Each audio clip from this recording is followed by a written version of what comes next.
It's easy to forget now, but God of War was a gaming juggernaut, selling massive numbers of copies.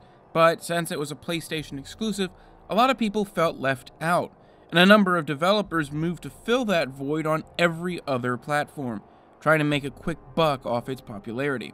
One of those games, Conan, was an attempt by Nihilistic Software to bring the God of War feel over to the Xbox 360.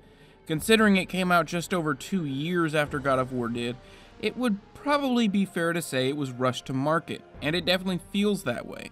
For starters, the game doesn't really seem to have a single original thought.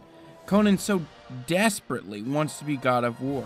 Everything is modeled directly after that series, from how the story is told to how combos work, down to rescuing mostly new damsels in distress. Even the demeanor of most of the characters is really similar. But one way in which the game is nothing like God of War is its production values, or more appropriately, its lack thereof. While the gameplay is pretty well built and often quite entertaining, everything they've wrapped that gameplay up in is just kinda terrible, even given when this game came out. The voice acting's awful, the lines feel like they're stitched together from different takes, animations are stiff, and visually the game looks like something that belongs on the original Xbox. Amidst all that, it's very important to understand what Conan is and what it is not. This is not an extremely high-quality AAA game that you're going to want to enthusiastically tell all your friends about. It has an absolutely staggering amount of flaws, but it's hard to deny how well it managed to rip off the core gameplay of God of War. Conan might be missing the huge cinematic set pieces that everyone remembers from those games, but it has the skeletal structure, the gooey center of combo-based melee combat that acted as the engines of those titles. Now, I will grant you that if you have a PlayStation platform and can play God of War, you should definitely play those games first if you've somehow managed to ignore them up until now.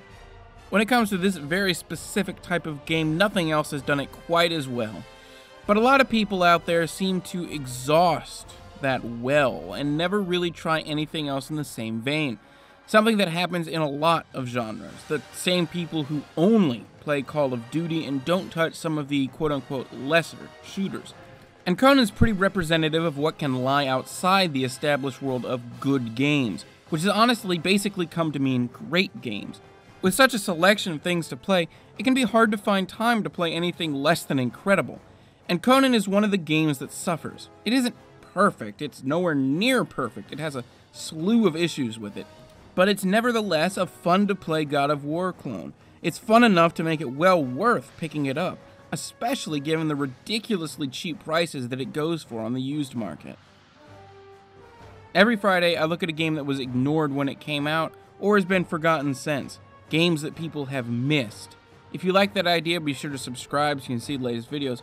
If you like this video in particular, be sure to hit that like button, and thanks for watching.